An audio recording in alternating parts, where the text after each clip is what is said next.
Good evening and welcome to Q&A. I'm Tony Jones. Joining us tonight, Shadow Minister for Climate and Energy, Mark Butler, policy analyst Trisha, media executive Marina, the man charged with reforming our welfare system, Social Services Minister Christian Porter, and social equity advocate Eva Cox. Please welcome our panel.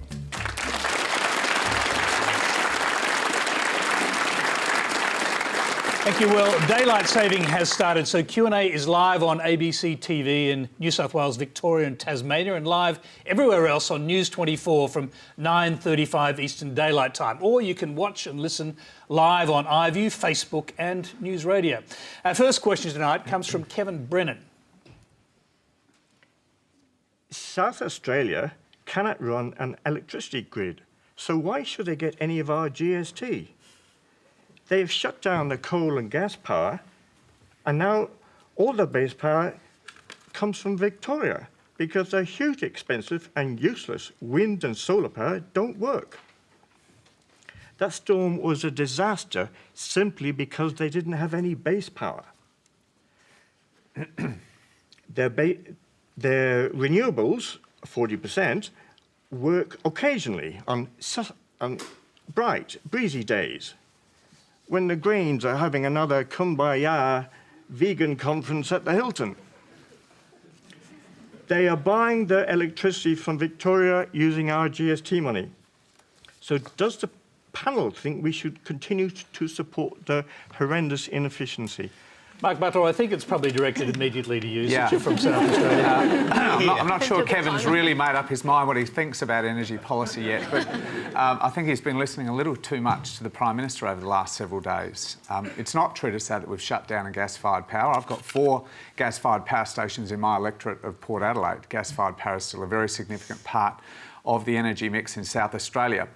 But let me open by saying, firstly, just how outrageous this debate has been over the last several days. We used to have a protocol in this country where you didn't play political games, you didn't seek to score political points while a natural disaster was unfolding, while our citizens were still at risk, while our emergency services personnel were putting themselves in harm's way to protect our community. And last week, the Prime Minister and the Deputy Prime Minister, Barnaby Joyce for that matter, broke that protocol and sought to score political points of the type that you've amplified here today, sir.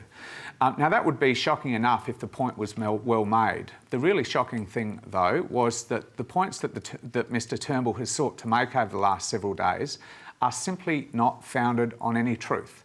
So either he's been deliberately trying to lie about this, or he simply doesn't understand how electricity policy works. What happened last week was that cyclonic winds tore up more than 20 transmission towers, causing a statewide power outage. We had 80,000 lightning strikes.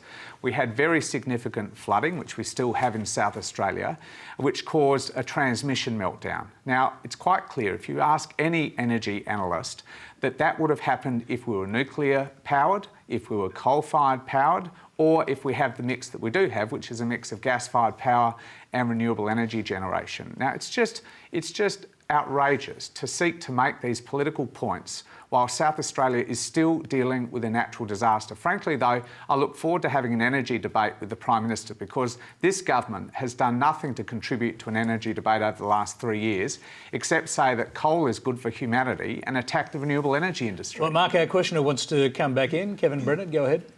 South Australia is exporting uranium for nuclear power all over the world. So why isn't South Australia thinking about using nuclear power to produce base energy? Well, there has been a Royal Commission you might have followed into South Australia being involved more in the nuclear fuel cycle than it currently is. You're right, we're currently just an exporter of uranium.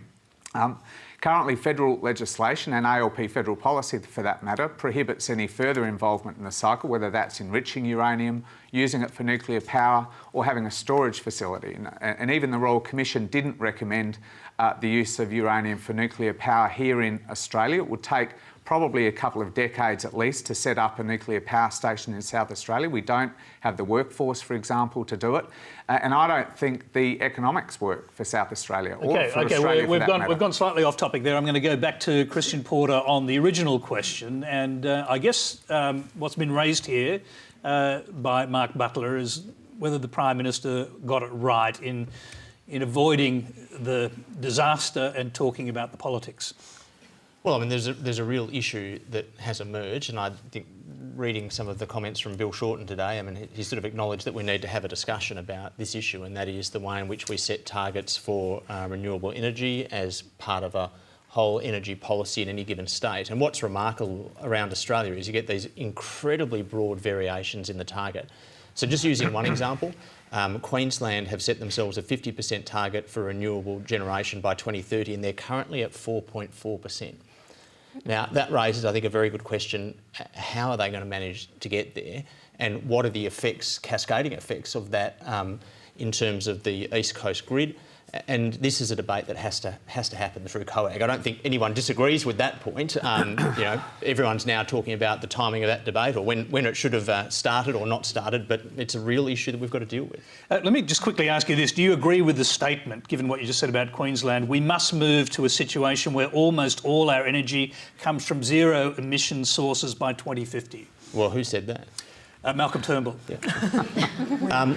Look, there are targets, the Commonwealth target that we've had, we think is a completely reasonable and realistic target.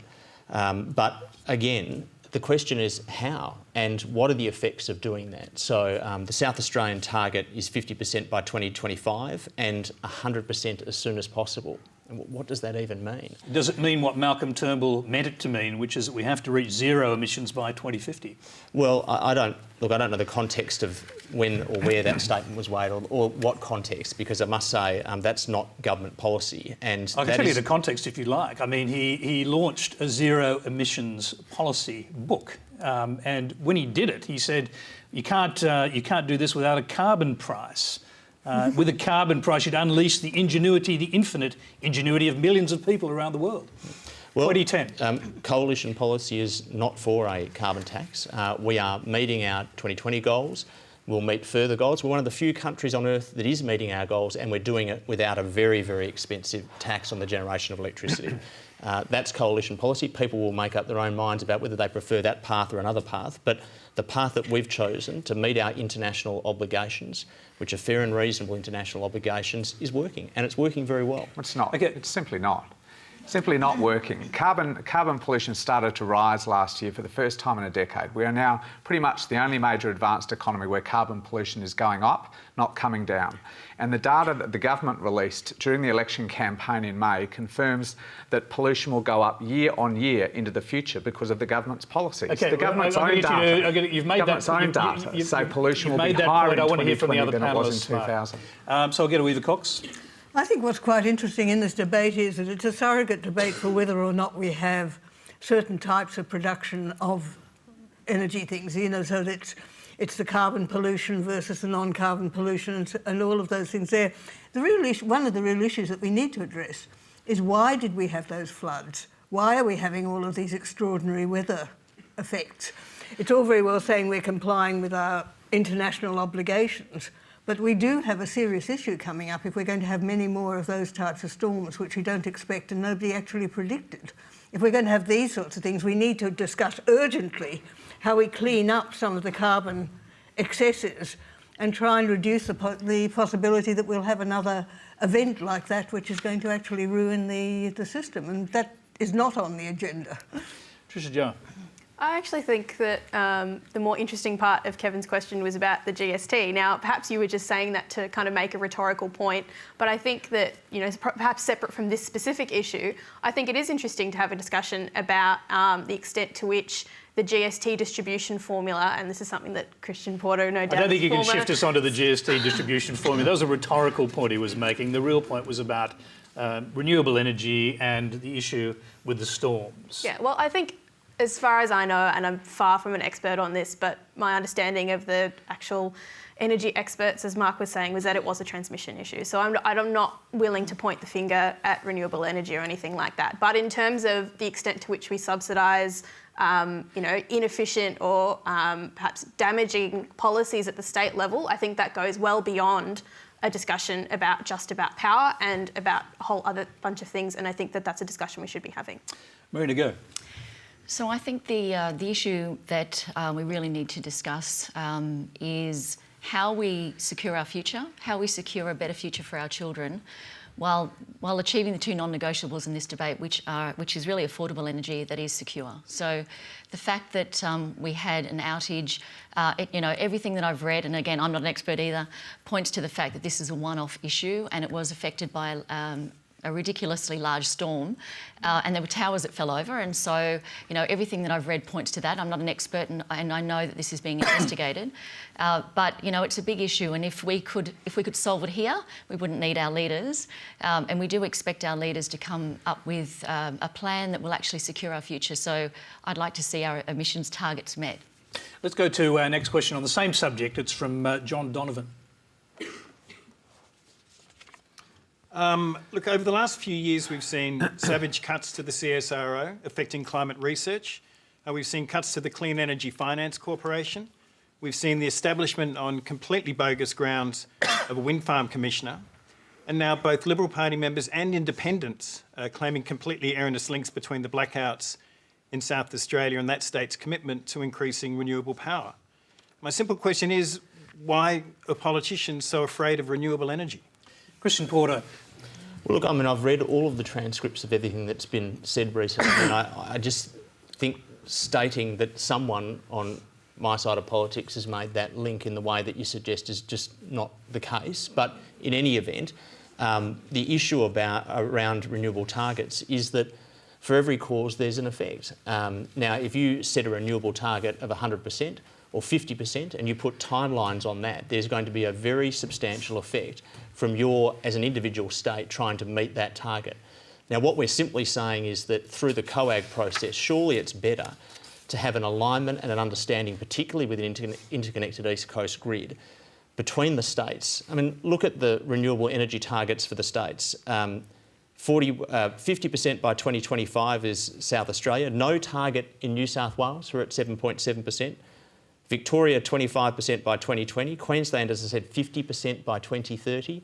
And all of them wildly vary. Now, that it would appear to most people in this policy space is not a very good path forward for the renewables industry and for determining what is the right amount at the right time and what's the best path forward. Christian, can I just ask, do you actually think there was any connection between the renewable energy use of renewable energy in South Australia and the power cuts? Well, look, it appears unlikely, but I think it's too early to say. I mean, you need, for an extraordinary event like that, and I'm not simply talking about the weather event, but even with violent weather events, to have an entire state without electricity is something that no doubt is going to be poured over as a factual matter for some time. So I just think it's too early. But you don't think it was anything to do with renewable energy? Well, look, as I say, it's too early to say that yet. I mean, we need to look at the evidence. But I think is that not the point the Prime Minister was making when he first came out and made his statement, talking about the dangers of renewable energy getting out of control? But what's been put as a question was that the Prime Minister or other people in the coalition said that this was caused by renewable energy. I just don't think that a statement of that nature was actually made. Okay. But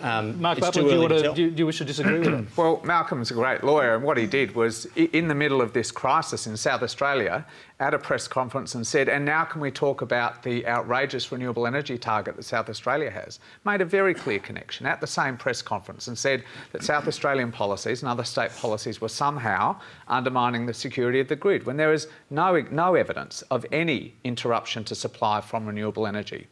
Transmission power lines go down, gas-fired power stations are pulled out because gas is too expensive. A whole range of other reasons cause supply interruptions, but renewable energy has never caused a supply interruption in Australia. But can I go to Christian's point?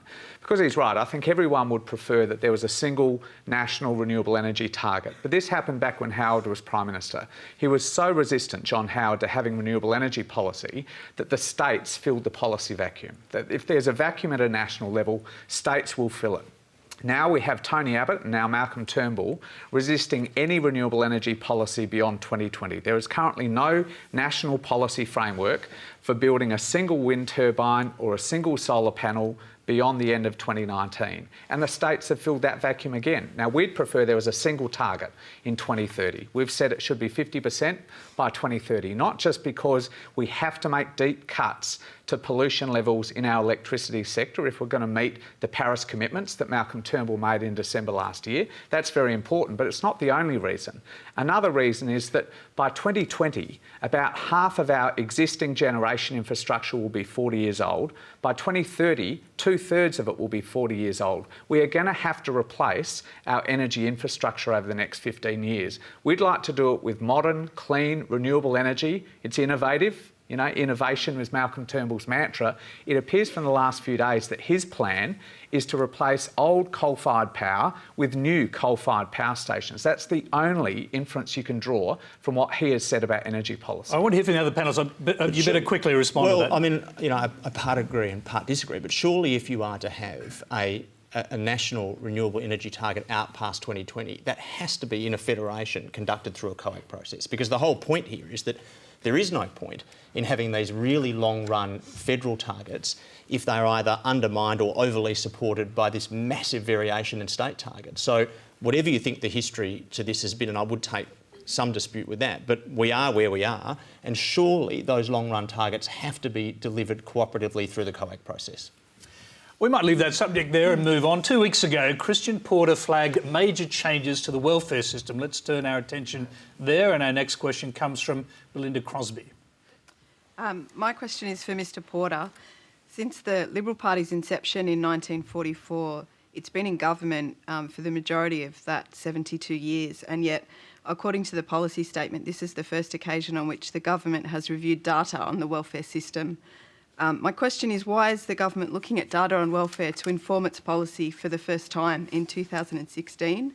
And why does it think that evidence-based welfare policy is a revolutionary concept?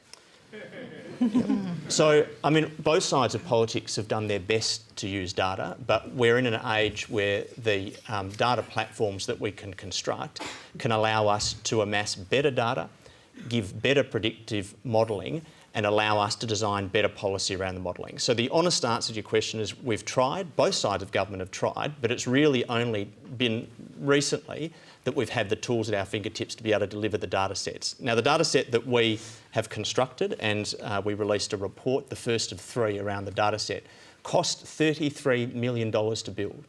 And what it did was it took all of the social services data that has been collected over the last 15 years in every payment category and builds into it some of the best and latest technology that's used in the insurance industry, uses algorithmic and actuarial technology to be able to extrapolate forward over very long periods of time, both for large groups but also very small groups, what the likely trajectory to a really good point of assessment is. Is that where you get the $4.8 trillion figure from? That's correct. So can you just explain briefly where that came from? Yeah, I mean, a figure like that gets a lot of attention. It's not the most important thing in the report, but that is a figure that says, using a snapshot of the Australian population right now, both those that are presently inside the welfare system and based on all of our data analysis, those that we know that will come into it, and looking at how long each individual in certain categories will spend in the welfare system, that the amount of money that will be attributed to all of the people in the Australian population throughout a 70-year period through the welfare system will be $4.8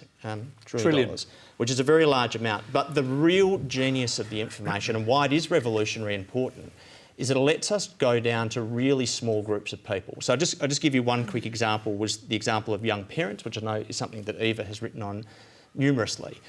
We identified 4,370 young parents, 77% of them single, under 18, who've had a child, evidently. Now that group, based on all of this very stringent data analysis, tells us that in the next 70 years, a minimum of 40% of those 4,300 young Australians, a minimum, will be inside the welfare system in any given year over the next 70 years. And about 12% of that 4,370 will never leave the welfare system. So this is new data. I wish we'd had it earlier. but it is very, very powerful in terms of the way that we can design policy to try and improve individual lives by knowing people's trajectory through the welfare system. Now, Christian, before we go on to the other panellists, I just want you to explain one thing for us. You call the reform model that you're about to introduce the investment approach. You've only got about $96 million currently to invest. Where are you going to invest it? So we've established a try, test, learn fund as part of our priority investment approach. The concept is this, that we've targeted and identified 3 groups: the young parents that I've spoken about, young carers, a group of about 11,200, and young students, a group of about 6,000. Through the data analysis that we've put together, we've identified that these groups have the worst outcomes in terms of the way in which they are able to transition into and maintain employment for long periods. We are going out to the non-government sector, not-for-profits, any organisation who believes that they've got an idea. We will structure with them the measurements using this data, where the sole and most important criteria is how do people become self-reliant compared against an average or a control sample? How do we move people with greater frequency into employment for longer periods of time? Now, I'm not saying that employment is the perfect proxy for the perfect life, but what we do know is that the self-worth, the structural changes to people's life, the dignity that is gained by employment seems to suggest that employment is a much better outcome than long-term intergenerational welfare, with one very important addition to that. That young group of young Australian parents that I mentioned, 80% of that group had a parent receiving a similar type of welfare benefit during their own upbringing.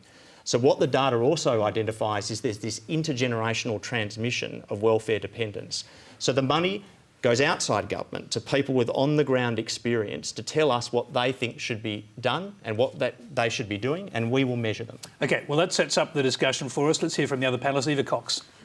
Well, I think if you give a whole pile of data to people who are basically accountants, they come back with something which actually looks like an accounting thing, which has got lots and lots of columns and not very much humanity built into it. I'm saying that because I've actually looked at this particular report, and it's got some weird things in it, like, for instance, the age group seems to go up to 110 years, which is a very bizarre thing. It includes all of the age pension. So anybody who's going on the age pension has that included as part of who they are and what they are. And since 70% approximately the population ends up on the age pension, it means it looks much bigger and much worse than it actually is. They've actually come up with a whole lot of, as I say, little pastiches of particular groups where they're saying you can do this and that and the other. I mean, it's not that we didn't know that a lot of these things are going on there. We know, A, that there's not enough jobs to go around. We've got something like 5 to 7 people looking for looking for jobs for every vacancy that there is. So there's a serious issue about how do you actually move people into the workforce. They're actually looking at people who are young mothers, admittedly, and also young carers, who are actually providing a service to their children, to their family, and to other people, as though somehow or other they're doing something tacky and nasty in the woodshed. We've not said that, Eva. No, but that is I'm sorry, it's the implication they are going to be on welfare. You know, it is actually saying that a lot of them will end up on the age pension, but so will a hell of a lot of people in this audience. I mean, that's what life is about. Eva, we'll come to the broader stuff about the age pension and so on in a minute. Just focus on the core investment part of this, which has been identified as looking at 3 groups of young people. Now, the idea seems to be to shift young people out of welfare into work, which is not what you're suggesting. Why do you say... What I'm suggesting is that we've been doing that in varying forms for a very long time. Right back to Ronald Henderson, way back in the 1970s, the focus has been on these groups, maybe not as tightly defined as these ones are, but still there. But is it a good idea, do you think, to get people who are on welfare into work? Look, I think it's a fine idea, providing we have the jobs and that they're decent jobs and that we actually provide care for the children that are actually children of these single parents, that there's a whole lot of other social things. But none of the stuff in this report actually looks at the particular barriers that are not the individual barriers of the people, but are the social barriers to trying to get out there. It does not look at ethnicity. It does not look at and a whole lot of other social barriers. It doesn't look at the prejudice of employers who don't want to employ people who happen to be in these situations. All of that is left out, and that's where the real issue comes. Anybody, and we're at the ABC, so I'll mention it, who has recently listened to the Michael Marmot Boyer lectures knows that a sense of autonomy and a sense of power and a sense of engagement is a really important part of creating a shift around the people who are at the bottom of the heap.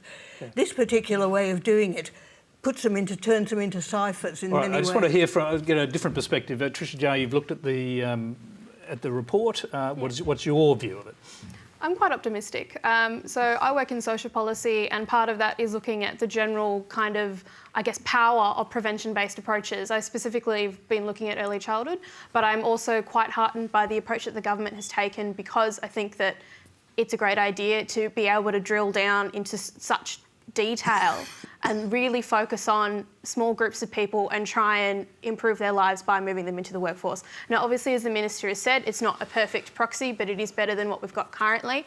But I would also like to take issue with what you've just said, Eva, because I do think that all these barriers that you've described, that those are exactly the sorts of problems that the Try, Test and Learn Fund is designed to get around. So there are all sorts of non-government organisations, charities that run services on the ground. They tend to get outsourced contracts from state governments to deliver particular services and from federal governments to deliver particular services. So we would say that they've got a pretty good idea of what they're doing, perhaps better than what the bureaucrats in the Department of Social Services do. No offence to your staff, None but that's the whole idea, is that they've got grassroots on the ground knowledge that is far superior to anything else, and they know about these barriers specifically for the groups of people that they are servicing. And this is really, really kind of granular data. We're talking about individual suburbs, individual classes and cases, types of payment, as the Minister was saying. Those are exactly the kinds of barriers that this Try, Test and Learn Fund is trying to get around. And so when non-government organisations, charities say, we've been working with young parents in this suburb for this long, and we want to expand this particular program that we've been running, we think it's got good promise, they go to the fund, they discuss it with them, they work out a contract of sorts, and they then get that money to deliver that service. And then the outcomes for that, and this is something that's really important, it's not been done very well by Australian governments, is that the outcomes from that program are then compared to a virtual control using the rest of the data set. So you can compare the outcomes for these kids who've been in this particular program with the outcomes for kids, perhaps in another state, in another suburb, but who are nevertheless facing very similar barriers. Okay, we've actually got some people in the audience who've got actual cases we can talk about, but I just want to quickly hear from Mark Butler. I mean, is there a degree of bipartisanship here? Do you accept that the use of these data sets is a logical way to go about working out how to spend the money? Of course, big data is going to be useful in government as it is in any other sector, and our ability to link some areas where government departments have kept their data quite separate and inviolable, I think would be a really good thing. An investment approach is one that we took in government. We had a range of programs, particularly targeting young job seekers, and also looking at communities where there was high levels of complex disadvantage. So this is not a revelation, and I'm surprised Christian's trying to treat it as some revelation by analysing some data. We've known these issues have existed for a long time. We had programs that were well underway, that were midway through evaluation when we lost government, and unsurprisingly, Tony Abbott being Tony Abbott, he abolished them all, including the evaluation program. So we weren't even able to find out the degree to which those were delivering successful results. So anyway, look, better later than never that this government has come to this sort of approach. We think it is important, but I have to say we have some concerns about the sort of broader way in which Christian is framing these very big, scary numbers. And as Eva has said, putting the age pension in there, putting childcare in there, which is not a welfare, it's a work-related, it's about educating our young children, putting residential aged care into these big, scary figures. The cynical part of me says this is trying to dress up and butter us up for a repeat of the 2014 budget, which sought to cut welfare payments. We Okay.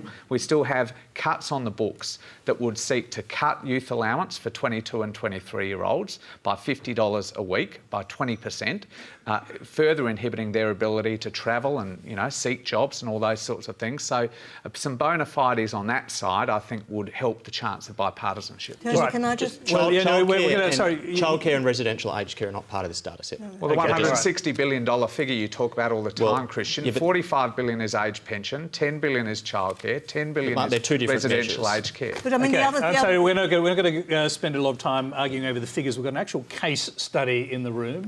Rose Cox. Minister Porter, my name is Rose. I'm 16 and I've just started year 12. At 44, my mum became wheelchair dependent after a year in hospital with a rare neurological illness. While my mum was in hospital, my dad became unwell and unable to care for me and my sister, resulting in me becoming, at the age of 8, a young carer for my younger sister and my family. After 26 years of marriage, our family unit broke down 4 years ago, leaving my sister, who's now 11, and I alone with our mum. We provide some sort of care every day and night for 24/7. Care includes things like block catheters, which are a medical emergency because it can lead to my mum having a stroke, accidents at night, helping with dressing, hydrotherapy, accelerated self-care and household tasks. I didn't ask for this role. I landed in it at a very young age. My young care allowance is $8 a week. $8 a day, sorry. I don't want to be seen as a burden on the government, nor do I wish to be welfare dependent for my lifetime. My question, Mr. Porter, is how will a change to payments and a blanket policy understand the very unique and often stressful experiences of young carers like myself and my sister? Yep.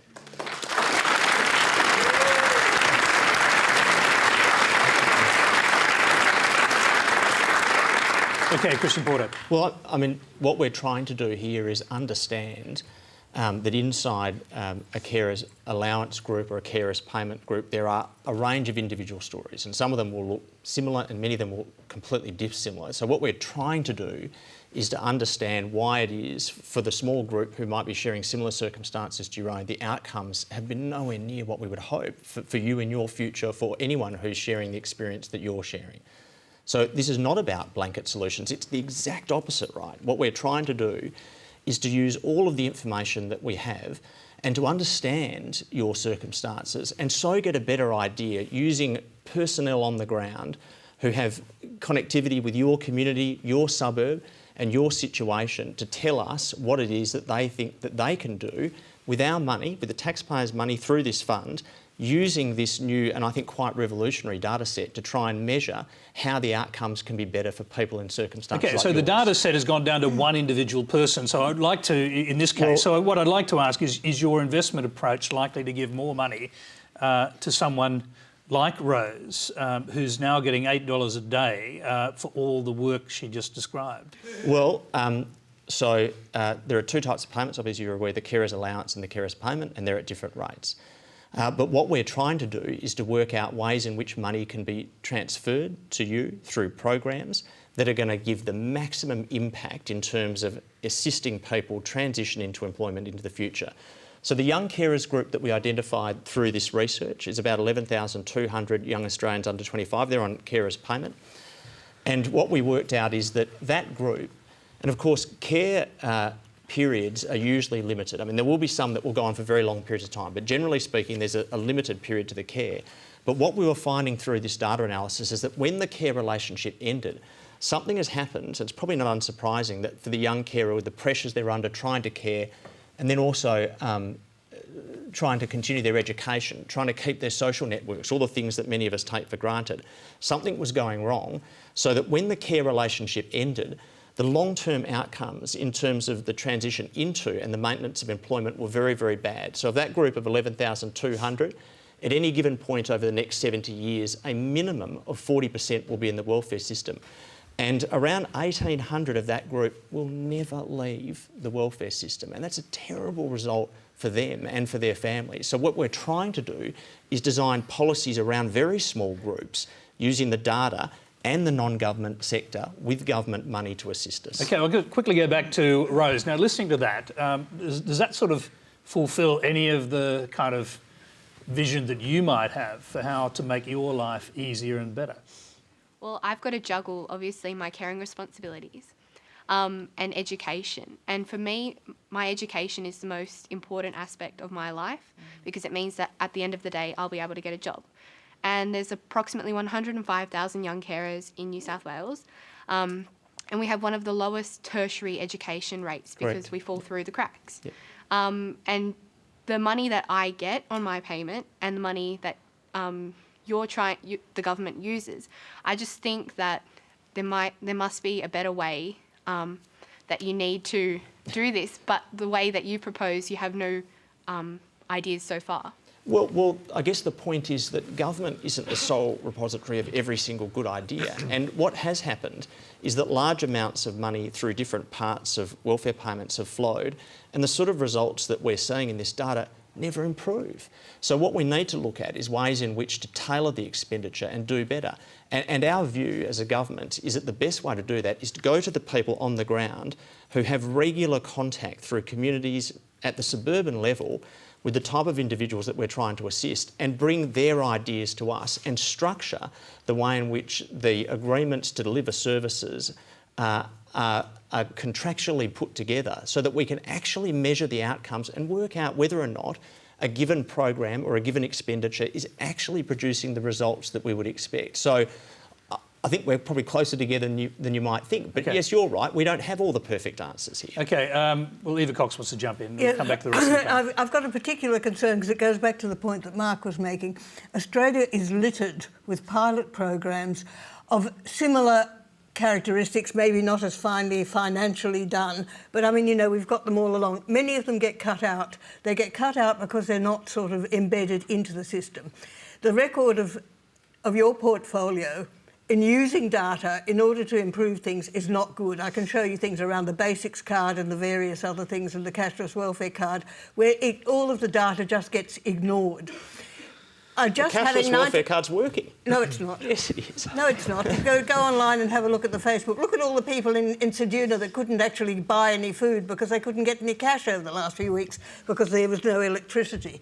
There's a whole lot... That's not the fault of the cashless welfare card. Anyone with a credit card is going to face that problem. And know, what you see in Ceduna is... No, I'm sorry, it doesn't. The data, I've looked at the data from Ceduna, and also you've got a program running in Ceduna at the same time where you've improved the services at the same time as you've introduced the card, and that undermines... Can you just... we're talking specifically about this young carers issue, so if you want to address that, briefly do that, and then we'll want to hear from the other panel. On a $96 million budget, looking for people to put up ideas, the chances of necessarily something happening in Rose's area is probably fairly small. Even when it comes back out, if you evaluate it, and I have no particular faith in the fact that it'll even last long enough to be evaluated because somebody will abolish it as it goes down, pilot programs really generally... The experience is, and there's been many of them, is they actually die on the vine. You know, they don't get picked up. We've had so many efforts at it that it worries me very much. I think what we need to do is somebody to sit down and look at what's happening with Rose, look at what's happening with those various carers, and introduce a way that so Rose gets more time off to spend time on her school things, that there's various things happening. OK, all right.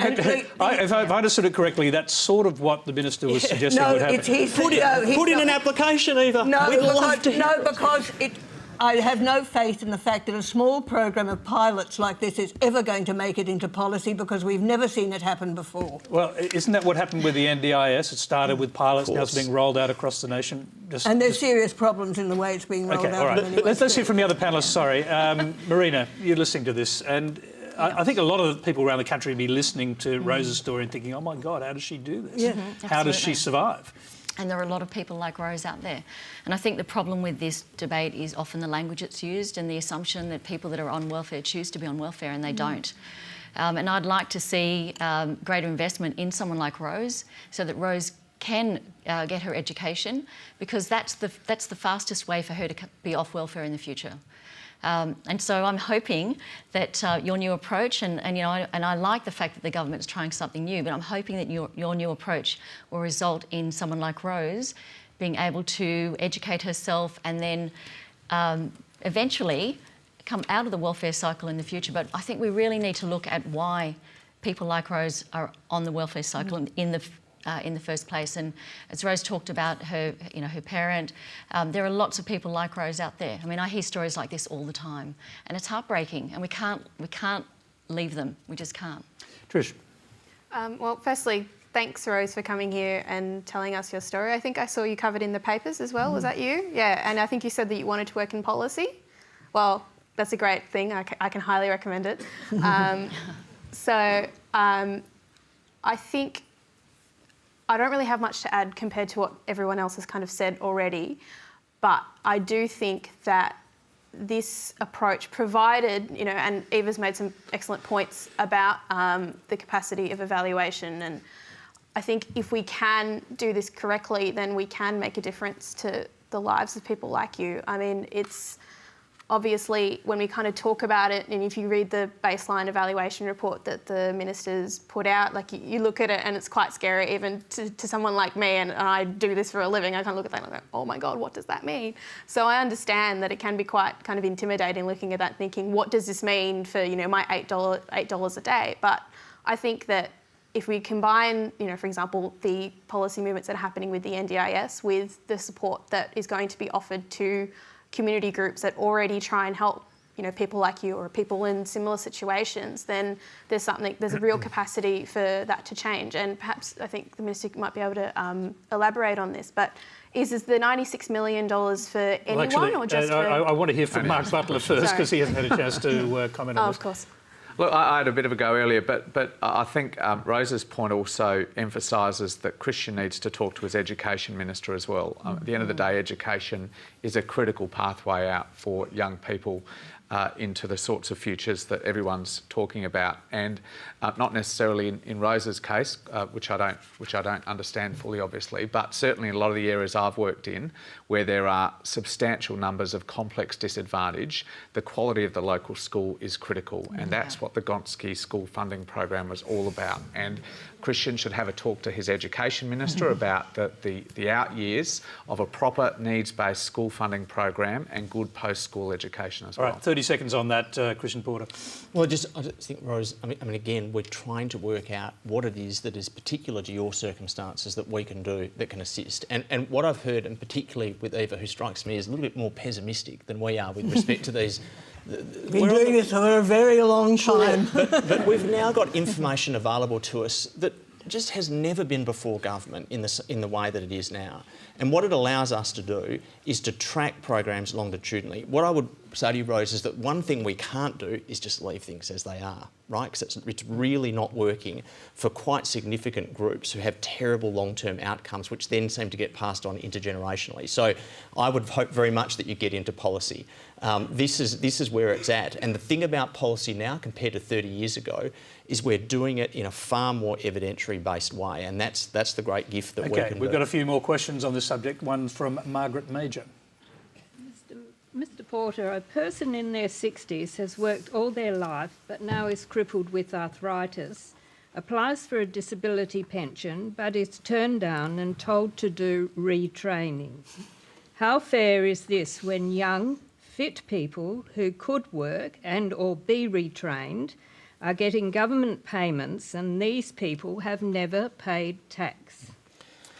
So one of the difficulties that we have in our system overall is that for those Australians who are of pre-pension age, of working age, we can identify about 400,000 who receive a variety of working age payments, and it's a very complicated system. We have 16 different categories of working age payment. We can identify about 400,000 of those that are otherwise capable Australians who don't have any mutual obligations in a real sense placed upon them pursuant to their receipt of the welfare payment. So that is frustrating for a number of people in the system, and I don't think it produces very good outcomes.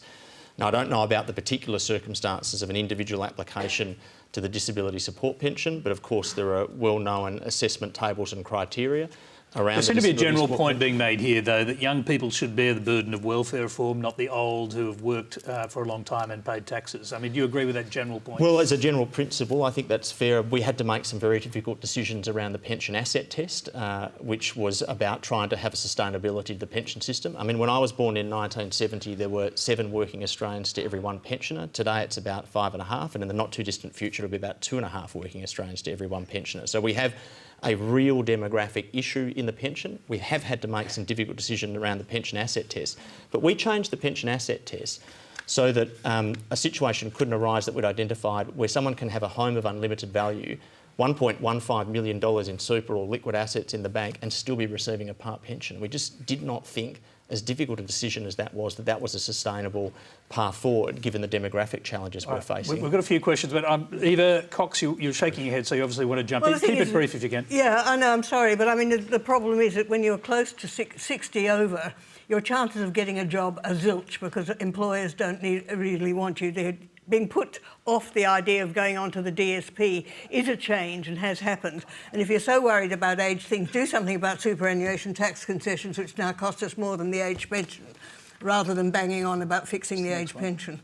Well, we just had some... OK, so I'm just going to interrupt because we've got quite a few questions on this subject and we'll run out of time otherwise. Let's hear from Brian Concannon. Yeah, thanks, Tony. My question's about the wait 4 weeks for the dole policy that for the under 25s that now has Pauline Hanson on board.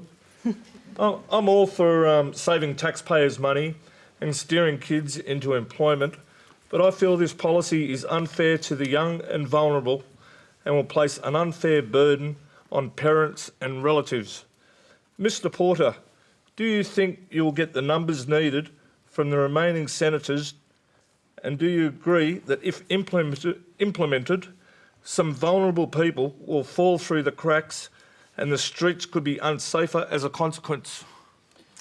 Well, the policy is designed to try and ensure that people who do have vulnerabilities aren't affected by the policy. So if I can explain it this way to you, sir, there is about 83,000 people who will be totally exempted from the policy, and they appear in what are known as category B and C job seekers, so people with a particular disadvantage or vulnerability. Then it's the case that there are a whole range of particular exemptions, so if you've suffered a domestic violence incident, for instance, you're exempted. There's a long list of exemptions. So what we've tried to do is target the weight at the group of people inside what's known as Stream A, who are, by all evidentiary accounts, the most able and capable individuals who find employment very quickly. And yes, the question was specifically about the 4-week wait for under 25s. Is that what you're saying? This is what I'm saying. It's targeted to make sure that the type of cases that you've raised are exempted out of the policy.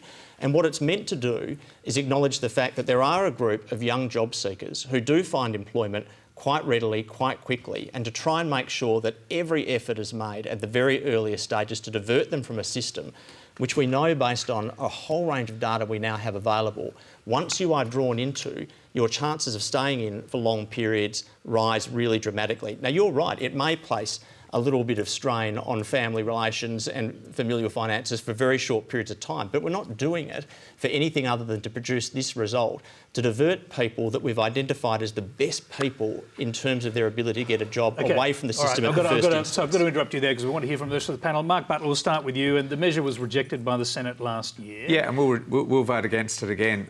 It's harsh, it's cruel, it's unproductive. Fine if you can draw on some income support from your parents, that's great. You know, it's not great for the parents probably, but you know, then you can get by for those 4 weeks. But for a 24-year-old who loses their job through no fault of their own, to be thrown on the scrap heap with no money is just cruel. It's beneath us as a country. But the other point is it's counterproductive. I mean, how is that person supposed to get to job interviews if they haven't got money to put petrol in the car, if they haven't got money to catch a bus and a train?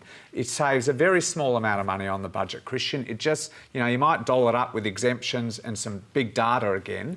It's just a cruel policy, you should drop it. No, but very briefly, the questioner asked about the vote in the Senate, and of course with Pauline Hanson's votes, One Nation votes now supporting it, will it go through? Look, Christian's probably across the numbers a bit better than I am. I think Xenophon looks like he might be supporting it, starting to get there, but but we'll continue to make our arguments. We just think this is... Well, I just want to hear quickly, because that was encompassing the question very briefly. Part of the negotiations with the crossbench about convincing them that the people who need to be exempted out of the policy are exempted out. And look, we are having a little bit of success in convincing them of something that I think is eminently arguable, which is that if the policy is targeted to the right people, then it actually can have a very good effect. OK, we're going to move along now. Remember, if you hear any doubtful claims on Q&A, send a tweet using the hashtags FactCheck and Quandra, and keep an eye on our Twitter account for the Conversation website for fact checks by the experts. Now, our next question comes from Vivian Zhu. As a high school student and a feminist who have struggled with body image issues and disordered eating, I still believe that having a lifestyle and the motivation to maintain a healthy diet and exercise regularly is fundamentally a good thing for the physical and mental health of teenage girls. However, is there a really fine line between encouraging healthy body image and also healthy lifestyle and the thing that is going on in our society, which is encouraging unrealistic standards of beauty? Marina, go. I figured that would come straight to me. Well, thank you for your question. I actually think that women's magazines and the media have moved on quite a bit. We should explain that you're responsible for a number of magazines, Elle, Cosmopolitan, Harper's Bazaar, many of which appeal to or are bought by young women. So do you have a special responsibility in this area? Absolutely. And I started my career early on as the editor of Dole magazine. And I took it very, very seriously. And there's sorts of conversations that magazine editors have now with their publishers, obviously I'm their publisher now, are literally around these things. And so we do take this very seriously. I guess the issue around magazines is, they're a commercial business. And so we're selling a product, and we're selling a product to people that want a certain product. The people that are appearing in the magazines and on the covers are the same celebrities that you're seeing, first of all, probably through YouTube and via any other form of social media. Is it unrealistic, the ideal of beauty? We're basically, it's chicken and egg. So essentially it is the general public that is determining what the ideal of beauty is, and we are delivering some of that. So, Eva Cox? I think the problem is that when you've actually got something like the magazines or like the online type stuff, that you end up with stereotypes. And I agree with Marina that they tend to be the ones that are seen by the public. But it does make it difficult for any young woman who doesn't fit the stereotype. They feel that they're invisible, they feel that they're not acknowledged in any way. And I think there is a responsibility to actually look at diversity in body types, diversity in backgrounds, diversity in things there, so that when a young woman picks up a magazine, turns on the telly, does, watches things on the YouTube and various other things, that they can see somebody that looks like them, that they can feel a relationship with. Otherwise, they start feeling that maybe they're in the wrong place or the wrong thing. And I think we actually underestimate the power of those images of particularly young women with long blonde hair. No, I agree, but I agree with you, Eva. And in fact, when I first became the editor of Dole, I didn't see anyone who looked like me on the cover of magazines. So there was never anyone of any kind of Asian background. And so, issue number 4, I put a Eurasian model on the cover, and sales weren't so great. But thankfully, I was able to keep trying that. I would encourage you to buy this month's issue of Cosmopolitan magazine, and you'll see inside. I so wish you hadn't said that.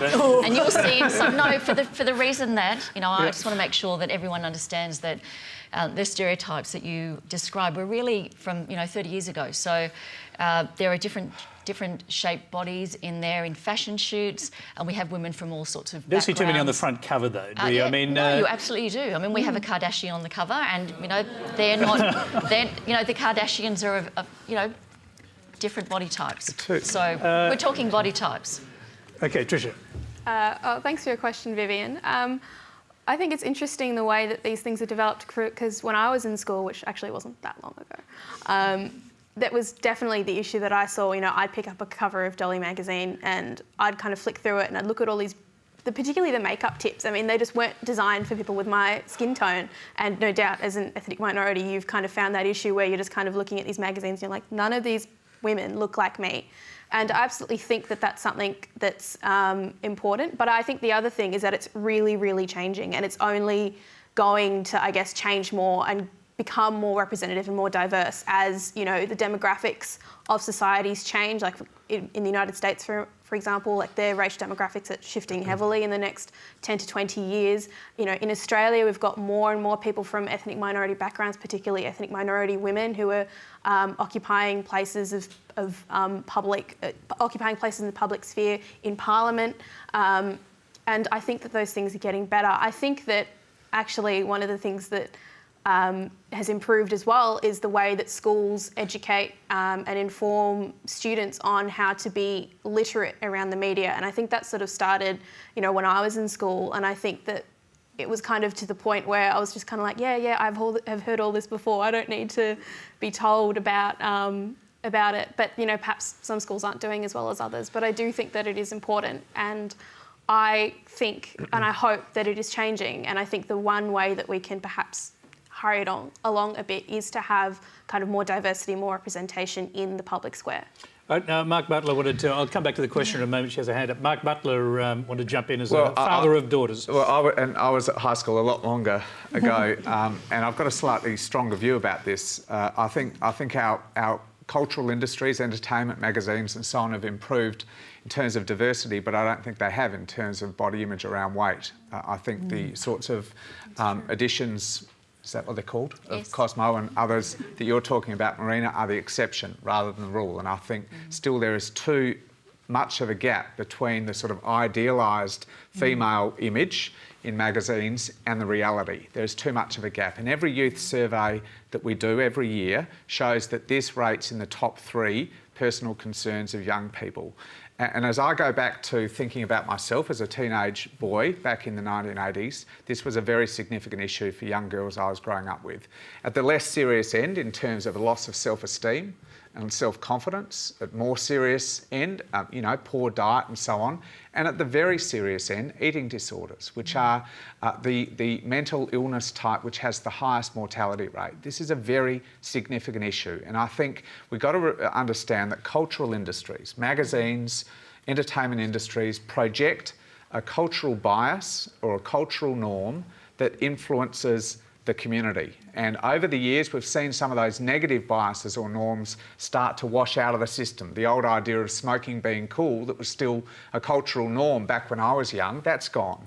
A whole lot of issues around race, around gender, around sexuality, they've gone. But I just don't think the industry has done enough around the question of the female form. I think it's still a very dangerous bias that the magazine industry perpetuates. Go back to our questioner. She had a hand up there. Go ahead. Yeah, I agree with the Shadow Minister. I was about to ask, do the panellists think that it's important for the industry to promote an image that is neither on neither of the extreme ends, because the industry often wants to compensate for the stick-thin models with, plus-size models or models of different body shapes, but never actually have a representation of the majority of women in magazines. Yeah, Marina, that's for you. Yeah.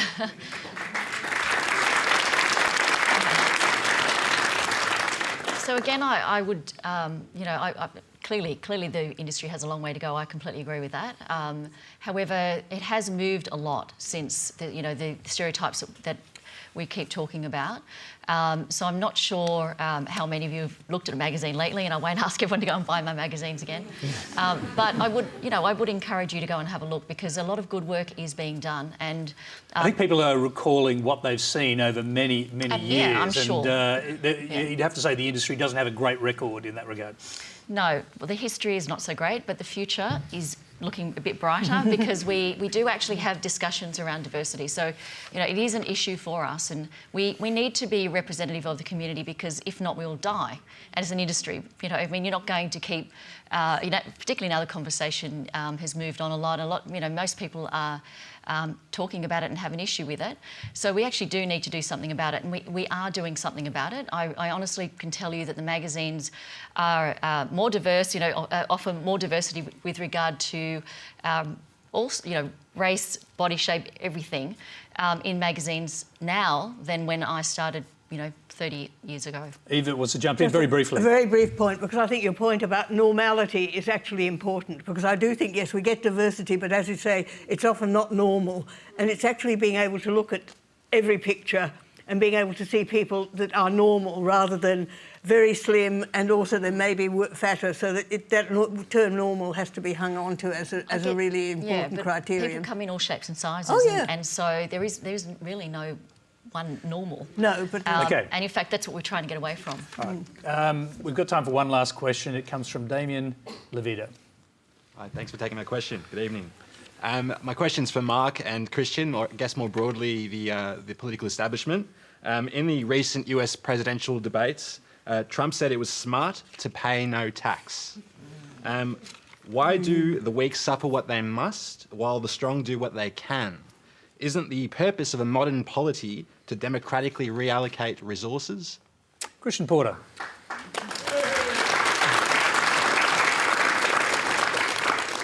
Well, I mean, that's part of what governments do all the time. We reallocate, we redistribute income. We do it all the time.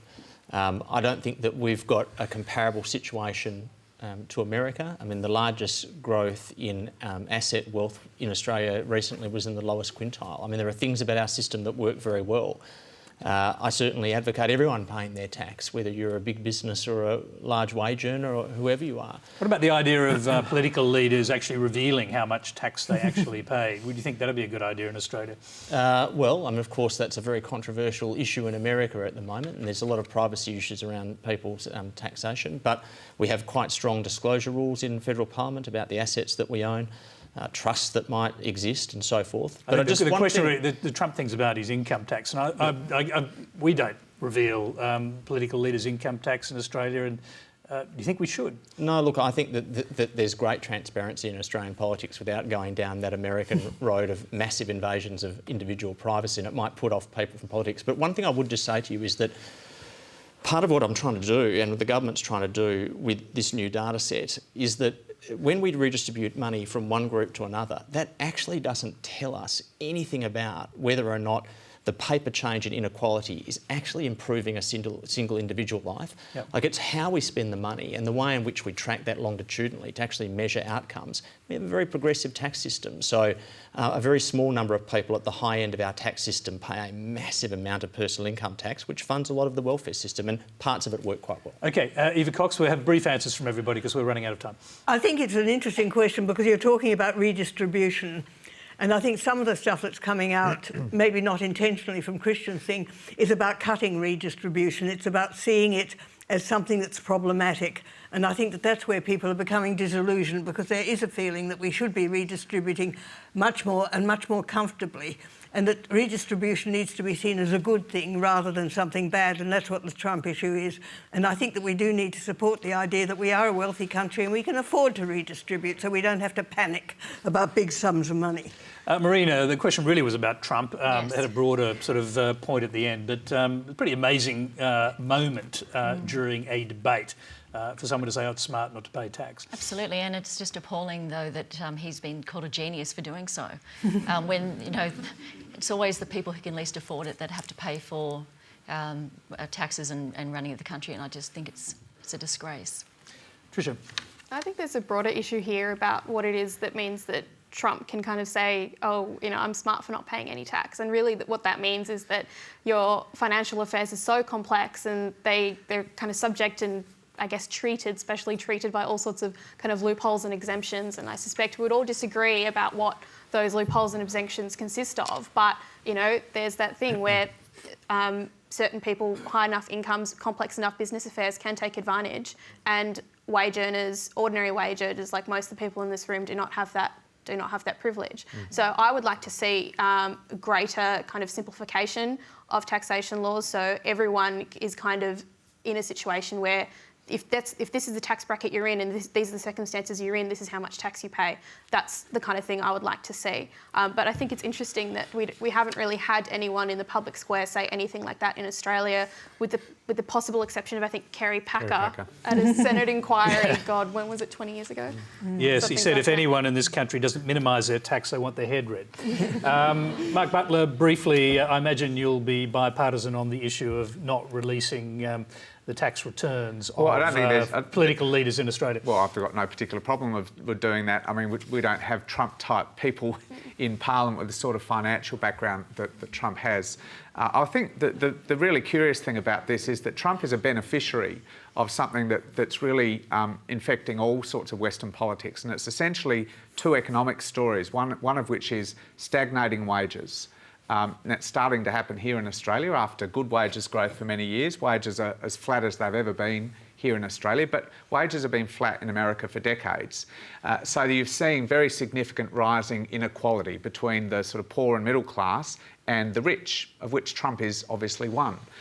And those two things, flat wages and rising inequality, are making politics very bitter and very, very divisive. Now, Trump is a beneficiary of that, but at the same time, he's clearly driving that sort of idea of the big end of town doing very well and ordinary Americans, or in our case, ordinary Australians, doing a little bit tougher. And I think we've got to be very conscious not only of the social equity and social justice implications of that, but the implications for the cohesion of our community, because that's what we're seeing in America. Okay, that's the paradox of the American election. We haven't got time to go into that any longer. That's all we have time for tonight. Please thank our panel, Mark Butler, Trisha Jar, Marina Go, Christian Porter and Eva Cox.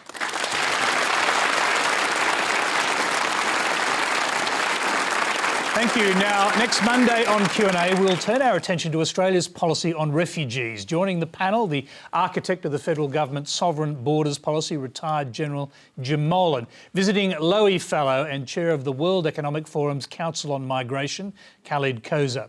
The founder of the No Business in Abuse and this year's Gribble Argument author, Shen Narayanasamy. And former refugee, now successful businessman and philanthropist Hugh Goh, and the director of the Refugee Law Centre, Professor Jane McAdam. Well, John Howard and Tony Abbott stopped the boats, but their policies remain controversial. Is there an alternative to the Pacific solution and sovereign borders? Join us next week to find out. Good night.